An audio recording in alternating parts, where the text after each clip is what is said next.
लेकिन जिस समय सीता का हरण हुआ तो बोलो उस समय भगवान श्री राम के पास, सीता के पास पहुंचाने के लिए माध्यम कौन बनी थी? बोलो मुद्री। हनुमान जी को भेजा था सीता जी के पास, ईमानदारी के साथ बताओ क्या दे करके भेजा था? बोलो जल्दी। मुद्री दे करके भेजा था। यही मुद्री है, वो कोई और मुद्री नहीं है। ये वही मुद्री है जो सीता जी के संकट को दूर करने के लिए हनुमान जी के माध्यम से लंका जा रही है। ये वही मुद्री है। इसलिए परसासीस सरोरुह पानी, ओ कर मुद्रिका दीन जन जानी। ये वही मुद्री है, कर मुद्रिका दीन जन जानी। ये मुद्री सीता को दे देना हनुमान। हनुमान जी ने कहा कि आपकी आज्ञा है तो मैं जा रहा हूं और ये मुद्री दे दूंगा। लाऊं सीता माता को? कह लाना नहीं है, केवल मुद्री देके वापस लौटना है। क्या देके? मुद्री देके।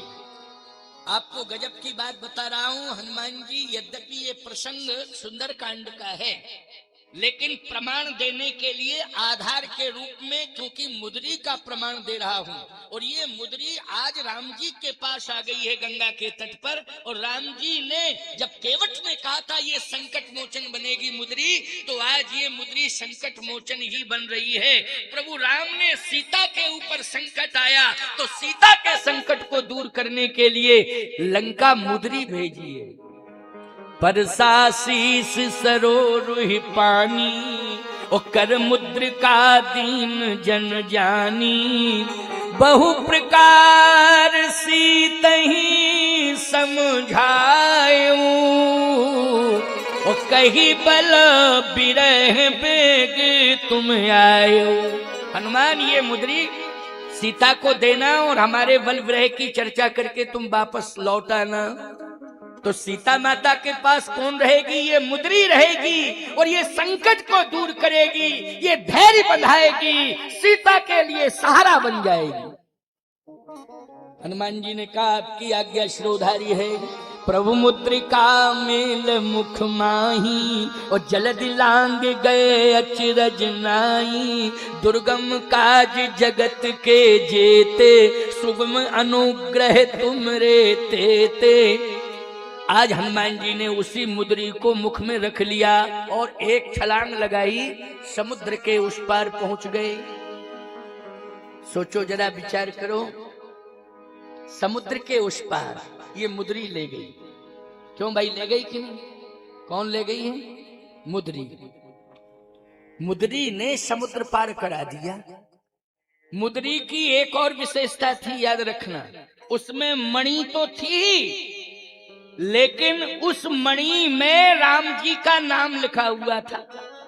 क्या लिखा था? राम का नाम। एक बात बताओ, बोलो राम का नाम कल्प वृक्ष है कि नहीं? राम नाम को कल्पितरु कर कल्याण निवास। राम का नाम कल्प वृक्ष है। जो राम का नाम लेते हैं उनकी समग्र मनोकामनाएं राम जी का नाम पूरा करता है, इसलिए राम का नाम कल्प वृक्ष है। उस मुद्री में राम का नाम है, इसलिए प्रभु मुद्रिका मेल मुख माही, जलदि लांग गए अचरज नहीं। अब हनुमान जी ने कहा ये मुद्री माता सीता को देनी है, लेकिन समस्या कहां आई जरा सुनना, बहुत बढ़िया बात है ये।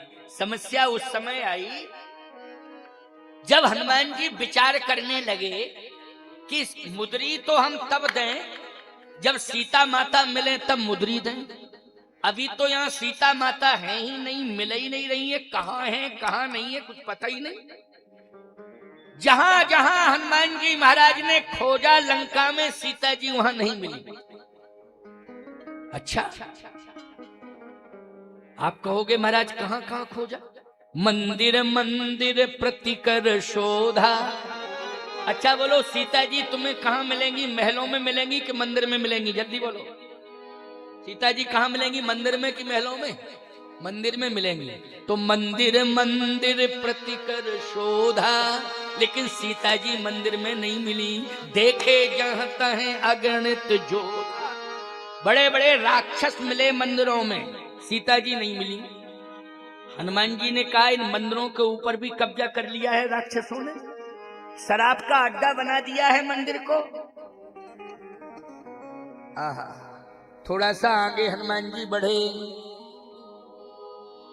मंदिर महुना गयऊ दसानन, गयऊ दसानन मंदिर माही,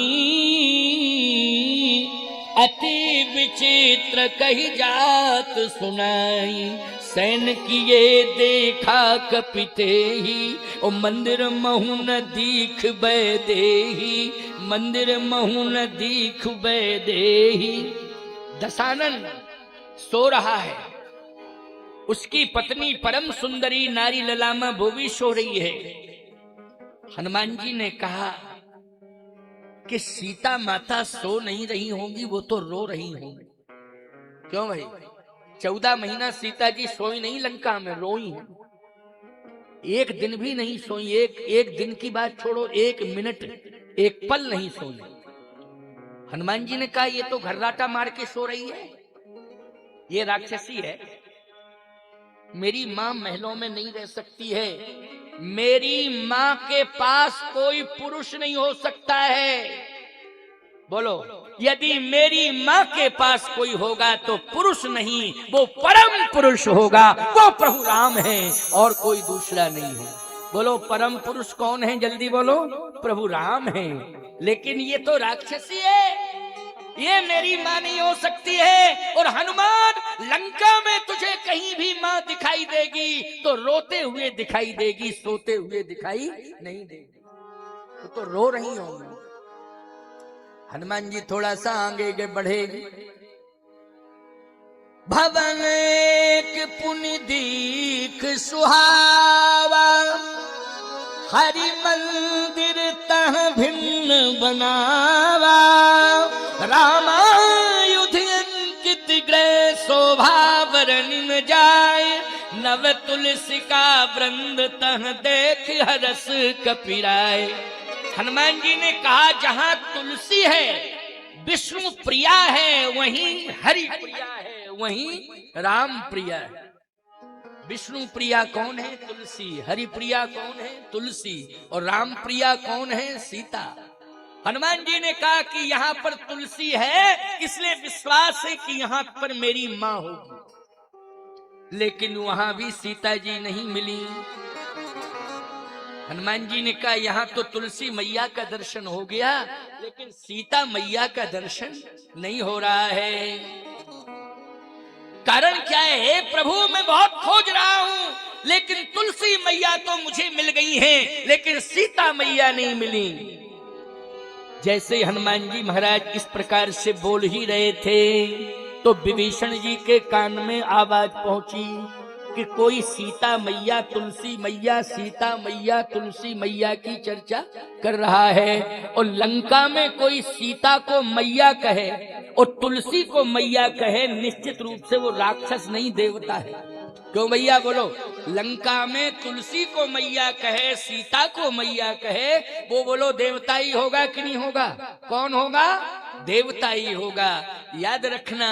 बोलिए हनुमान जी महाराज की। साधु संत के तुम रखवारे, असुर निकंदन राम दुलारे। विभीषण ने कहा कि कोई भक्त ही होगा। जैसे विभीषण जी निकल के आए, अरे बोले ये भक्त नहीं, ये तो भगवान मिल गए हमें, ये तो भेष बदल करके आ गए हैं भगवान। तो विभीषण जी ने करी प्रणाम, पूछी कुशलाई। पहले तो प्रणाम किया और कुशलता पूछी। पूछने के बाद कहा कि हम पहचान गए कि आप भगवान हैं, छिपे हुए हो लेकिन हो भगवान। कि तुम राम,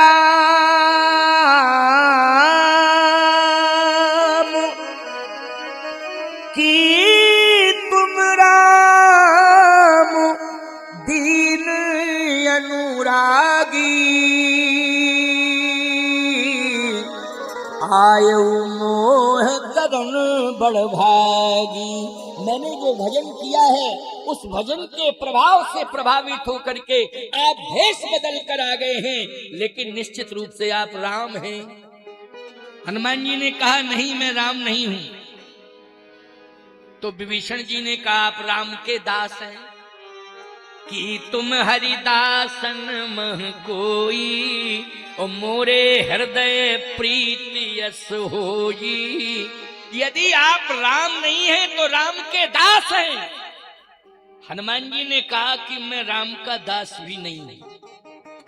अब आपका रोम रोम खड़ा हो गया। बोलो भाई, हो गया कि नहीं? कि महाराज आज भांग खा के बोल रहे। हनुमान जी ऐसा कह नहीं सकते कि मैं राम का दास नहीं हूं। हनुमान जी ने कहा कि मैं राम का दास नहीं हूं, फिर मैं प्रभु राम के दासों का दास, दासानुदास हूं। राम के दासों का दास। बोलो भाई, अभिमान कोसों दूर है कि नहीं? बोलो, है अभिमान कोसों दूर कि नहीं? कि राम के दास नहीं, राम के दासों के दास, दासानुदास। हनुमान जी ने ये परिचय दिया है, आप राम के दास हैं और मैं आप जैसे रामदासों का दास। आंखों से आंसू झरझर झरझर विभीषण जी के निकल पड़े। नहीं नहीं नहीं नहीं, ऐसा मत कहो।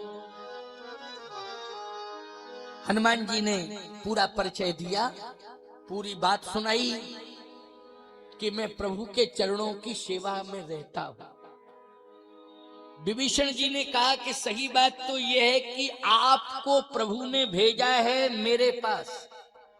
हाँ, बस मैं समझ गया कि प्रभु राम ने मेरे ऊपर कृपा कर दी। जो रघुवीर अनुग्रह कीना, जो रघुवीर अनुग्रह कीना, तो तुम मोही तरस हठ दीना। तो तुम मोही तरस हट दीना। तो तुम मोही तरस हठ दीना। तो तुम मोही तरस हट दीना। अब मोहि भाव भरोस हनुमंता। अब मोहि भाव भरोस हनुमंता। अब मोहि भाव भरोस हनुमंता। अब मोहि भाव भरोस हनुमंता। बिन हरि कृपा मिले नहीं संता। बिन हरि कृपा मिले नहीं संता। बिन हरि कृपा मिले नहीं संता। बिन हरि कृपा मिले नहीं संता। अब मोहि भाव भरोस हनुमंता। अब मोहि भाव भरोस हनुमंता। बिन हरि कृपा मिले संता। बिन हरि कृपा मिले नहीं संता। अब मोहि भाव भरोस हनुमंता। अब मोहि भाव भरोस हनुमंता।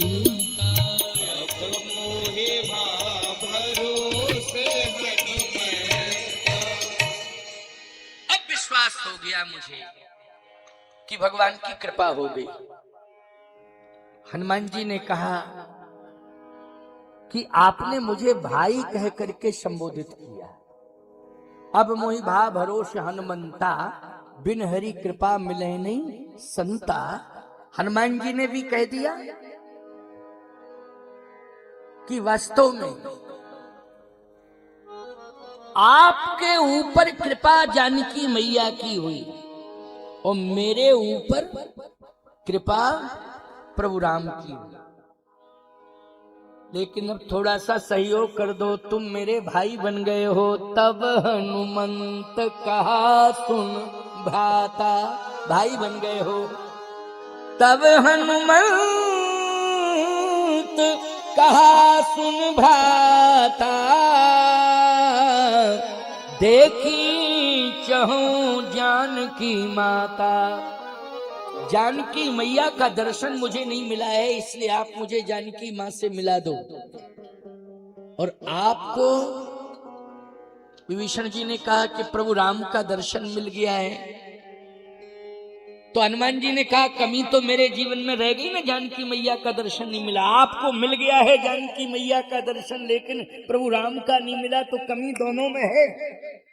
बस इतनी कमी मुझ में है कि मुझे माता जी नहीं मिली, आप में ये कमी, आपको पिताजी नहीं मिले। आप मुझे माता जी से मिला दो, हम आपको पिताजी से मिला देंगे। बस समझौता हो जावे, लेकिन आप माता जी से मिलाओ।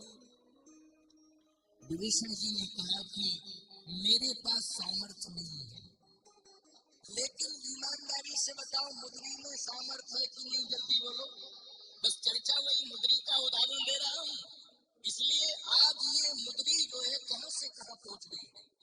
जनकपुर से आई सीता जी के पास, और सीता जी लेके आई केवट के पास, और केवट को नहीं मिली ये मुद्री राम जी को दी गई, राम जी के पास आई, और राम जी के पास से हनुमान जी के पास आई, हनुमान जी के पास से सीता जी के पास पहुंची। बोलो ये सिस्टम चल रहा है ना मुद्री का। ये मुद्री जो है फास्ट गति से चल रही है। मुद्री हनुमान जी के मुख में है, प्रभु मुद्रिका मेल मुख माही, इसलिए विभीषण जी को मुद्री दिखाई नहीं दे रही। क्यों? अगर उंगली में होती तो दिखाई देती, क्यों उंगली में होती तो दिखाई देती। आजकल के लोग तो जो है अगर मुद्री पहन लेने 1 तोला भर की तो राम राम भी करते हैं, तो मुद्री और भैया नमस्ते ऐसे दिखाना चाहते हैं। देखो एक बार क्या बता मैं आपको, एक मनचला व्यक्ति जो है 1 तोला की मुद्री पा गया ससुराल में।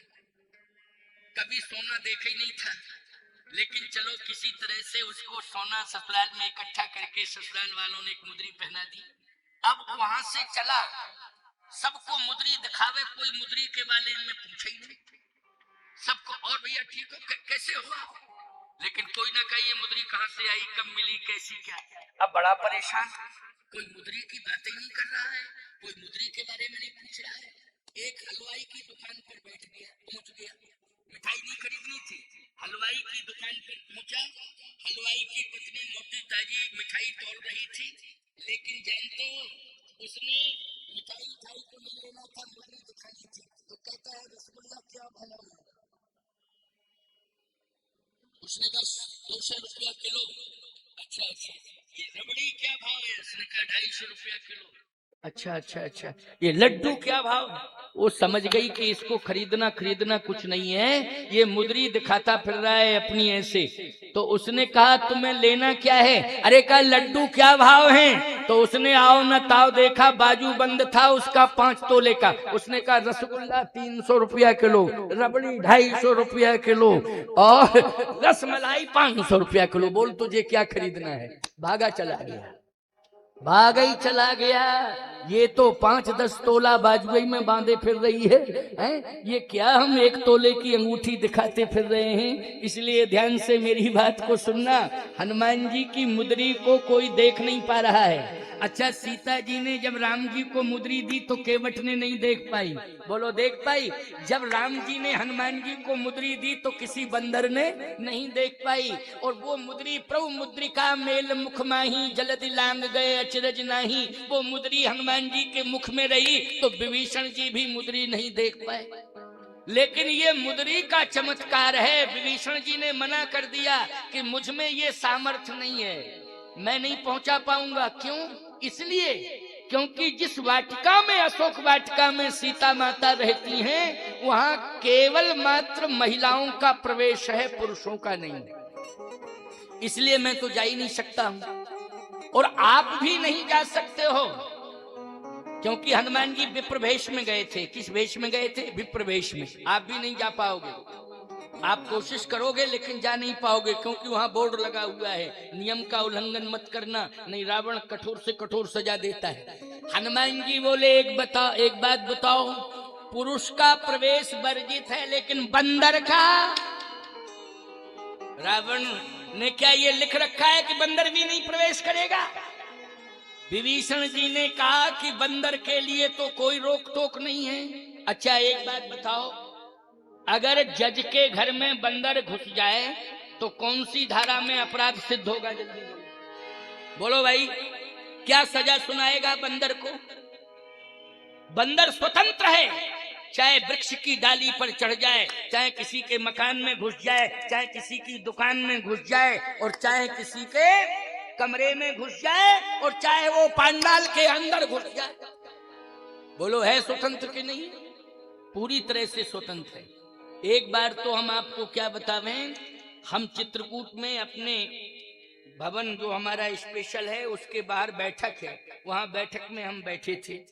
पता नहीं कहां से मोटा ताजा बंदर आया, और जैसे ही बंदर आया तो मेरे सिर पर बैठ गया हुआ। अब जितने लोग सामने बैठे थे सब भागे। हमने कहा हम कहां भागे भाई, सब सामने बैठे थे वो तो सब भाग गए, और मेरे सिर पर बैठा। अब हम यूं बैठे। हमने कहा जय हनुमान ज्ञान गुण सागर जय कपीस लोक उजागर रामदूत अतुलित बलधामा अन्य पुत्र पवन सुनामा संकट ते हनुमान छुड़ावे मन क्रम भजन। जैसे का संकट ते हनुमान छुड़ावे, बंदर तुरंत छलांग मार के भाग गया बंदर छलांग लगा करके, जरा भी खरोंच नहीं आई। बोलो हनुमान चालीसा का प्रभाव है कि नहीं? क्या बतावे, हनुमान चालीसा का इतना बड़ा प्रभाव है कि बंदर मान जाता है लेकिन इंसान नहीं मानता है। इंसान रोज हनुमान चालीसा पढ़ता है लेकिन मानता नहीं है, बस पढ़ लेता है केवल लेकिन मानता नहीं है। अरे हनुमान चालीसा को पढ़ो लेकिन हनुमान चालीसा के अनुसार चलो। याद रखना, चलोगे ग्रंथों की मर्यादा के अनुसार जो लिखा है, तुम हर समस्या से समाधान पा जाओगे। कभी भी कोई भी समस्या तुम्हें प्रभावित नहीं कर पाएगी। अच्छा बोलो, हनुमान चालीसा बंदर भी समझ गया कि नहीं समझ गया? नहीं तो बंदर चाहता तो कुछ भी कर सकता था। उसके पास तो इतने बड़े बड़े नाखून होते हैं कि खैर ही नहीं थी, लेकिन कहीं खरोंच नहीं आई और सिर पर बैठा रहा। बड़ा भारी बंदर था। हम क्या बतावें, हम तो बिल्कुल यूं बैठे रहे पत्थर की तरह। बस धीरे धीरे हनुमान चालीसा हमने पढ़ा, बस बंदर चला गया। ये प्रभाव है, बंदर भी मानता है आन शान मान को। अब आप कहोगे वो तो हनुमान जी ही थे, कुछ भी कह लो, लेकिन देखने में कौन लग रहा था? जल्दी बोलो।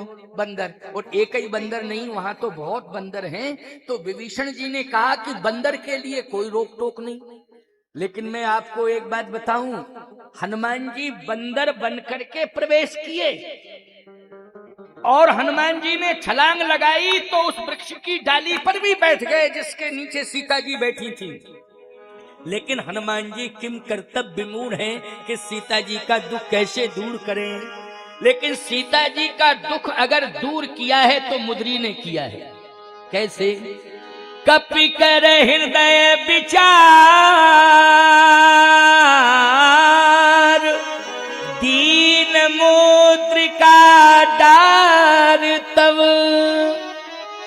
बोलो भाई, हनुमान जी ने विचार किया तो विचार में यही आया कि ये मुद्री ही माँ सीता के दुख को दूर कर सकती है, ये मुद्री ही संकट को दूर कर सकती है।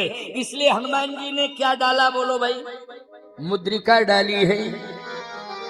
कपि कर हृदय विचार दीन मुद्रिका डार तव जन अशोक अंगार लीन हरस उठ कर गहेऊ चकित चिता मुद्री पहचानी। बोलो, पहचान की थी कि नहीं? क्योंकि ये मुद्री महाराज जनक ने दी थी और इसी मुद्री को सीता जी ने गंगा के तट पर प्रभु राम को दी थी और ये मुद्री हनुमान जी के माध्यम से आज सीता जी के पास आ गई। चकित चितो मुद्री पहचानी हरस विषाद हृदय कुलानी जीत को सके अजय रघुराई और माया ते अस रचनी जाई। सीता मन विचार करनाना मधुर बचन बोलू हनुमाना रामचंद्र गुण बर नहीं लागा सुनते ही सीता कर दुख भागा लागी सुने श्रवण मन लाई आद्यु ते सब कथा सुनाई यही मुद्रिका माँ तुम्हें आनी, दीन राम तुम कहाँ सहदायनी। ए माँ, ये मुद्री प्रभु ने दी है, ये माया की नहीं है। इसकी ओरिजिनलिटी को आप पहचान सकती हैं, वास्तविकता को आप जान सकती हैं। और श्री किशोरी जी ने देखा तो तब देखी मुद्रिका मनोहर, तब देखी। जब हनुमान जी ने कहा कि ये माया की नहीं है, आप गौर से देखो, इसकी वास्तविकता पहचानिए, आप स्वयं विश्वस्त हो जाएंगी कि हाँ ये मुद्री वही मुद्री है। तब देखी मुद्रिका मनोहर, राम नाम अंकित यति सुंदर। और जैसे ही राम नाम अंकित यति सुंदर, तो फिर गोस्वामी जी गीतावली में लिखने लगे। श्री किशोरी जी कह रही, बोल बली मुद्री कुशल कौशल पाल, बोल बोल बली मुद्री कुशल कौशल पाल। हे मुद्री, तू जिसके पास थी, मुझे पता है मैंने ही तो दिया था, उसकी कुशलता सुना। जिसके पास तू थी, मैंने जिसे दिया था, उसके पास तू थी, और आज मेरे पास फिर आ गई है। तू बोल, कुशलता कैसी है, कुशल है कि नहीं, उनकी कुशलता का पूरा समाचार मुझे सुना। बोल बोल, इसका मतलब है मुद्री बोली है, और प्रभु श्री राम के बारे में पूरा वृतांत सुनाया है उस मुद्री ने। और याद रखना, उस मुद्री के समाचार से श्री जानकी जी इतनी प्रभावित हुई कि आज उस मुद्री को फिर हनुमान जी ने दे ही दिया, वापस सीता जी ने नहीं दिया। अच्छा एक बात बतावे, मुद्री दे दी हनुमान जी ने श्री जानकी जी को, लेकिन जानकी जी के पास से जब हनुमान जी गए कि मैया ये तो बता, प्रभु के पास आया हूँ तो मुद्री लेकर के आया हूँ, तुझे दे दी, लेकिन तेरे पास से जाऊं प्रभु के पास तो क्या दूंगा? अब तेरे पास कुछ देने के लिए हो तो दे दे मैया, नहीं तो क्या प्रमाण होगा कि मैं आया था? सीता जी ने कहा कि मैं भी दे रही हूँ, तो चूड़ामणि उतार तब दयऊ, चूड़ामणि उतार तब दयऊ, हरस समेत पवन सुत लेऊ। जैसे चूड़ामणि, ये चूड़ामणि कहाँ पहनी जाती है? ये जूड़ा होता है ना, उसमें चक्र की तरह चूड़ामणि होती है। राजस्थान में अभी भी वहाँ की महिलाएं जूड़े में बांधे रहती हैं, चूड़ा चक्र जैसा होता है, उसको चूड़ामणि कहते हैं। तो सीता जी ने सिर का आभूषण दिया है, किसका दिया है? सिर का। चूड़ामणि सिर का है। अच्छा, राम जी ने किसका दिया है? कर का। कर मानी उंगली, और उंगली में मुद्री धारण की जाती है कि नहीं? अच्छा, चूड़ामणि कहाँ धारण किया जाता है? जूड़े में, सिर में। तो सीता जी ने चूड़ामणि क्यों दी? ये सिर का आभूषण है। तो इतना सुंदर भाव है, दिव्य भाव है। महात्मा कह रहे थे, संतों ने कहा है, कर का भूषण राम दे, कर का भूषण राम दे, मानो बरद हस्त दे दीन। इस मुद्री को सीता के पास पहुंचा करके भगवान राम ने मानो आशीर्वाद पहुंचाया है। आशीर्वाद किससे दिया जाता है? हाथ से। तो कर का भूषण राम दे, मानो बरद हस्त दे दीन। तो सिर का भूषण सिय दे, मनहु चरण गहिली। हे हनुमान, इस चूड़ामणि को स्वामी के चरणों में रख देना, और जैसे ही चूड़ामणि प्रभु राम, स्वामी राम के चरणों में पड़ेगी, उसी समय मेरा प्रणाम स्वीकार कर लेंगे स्वामी राम। मैं चूड़ामणि के माध्यम से प्रणाम पहुंचाना चाहती हूँ, इसलिए चूड़ामणि उतार तव दयऊ, हरस समेत पवन सुत लयऊ, हरस समेत पवन सुत लयऊ। तो याद रखना, ये चूड़ामणि उसी को मिली है, सीता जी ने उसी को दी है जिसके जीवन में भक्ति है। और बोलो हनुमान जी के पास अनपायनी भक्ति है कि नहीं? नाथ भगत यति सुखदायिनी देव कृपा कर अनपायनी। तो अनपायनी भक्ति हनुमान के पास है, इसलिए आज हनुमान जी को चूड़ामणि मिल गई सीता जी की। अच्छा, केवट के पास भक्ति है, इसलिए आज भगवान ने केवट को मुद्रिका दी, लेकिन मुद्रिका केवट ने ली नहीं, प्रभु राम के हाथ में ही रही, क्योंकि उसके पास भी भक्ति है। और वो भक्ति जानते हो कौन है? केवट कहता है कि मुझे ना तो कल्प वृक्ष चाहिए और मुझे ना खजाना चाहिए, ना अयोध्या का वैभव चाहिए, मुझे तो केवल केवल सिर्फ आपकी भक्ति चाहिए। तो बहुत कीन हट लखन सिए नहीं कछु केवट ले, ओ विदा कीन करुणा यतन भगति विमल बर दे। तो विमल भक्ति केवट को मिली और अनपायनी भक्ति हनुमान जी को मिली।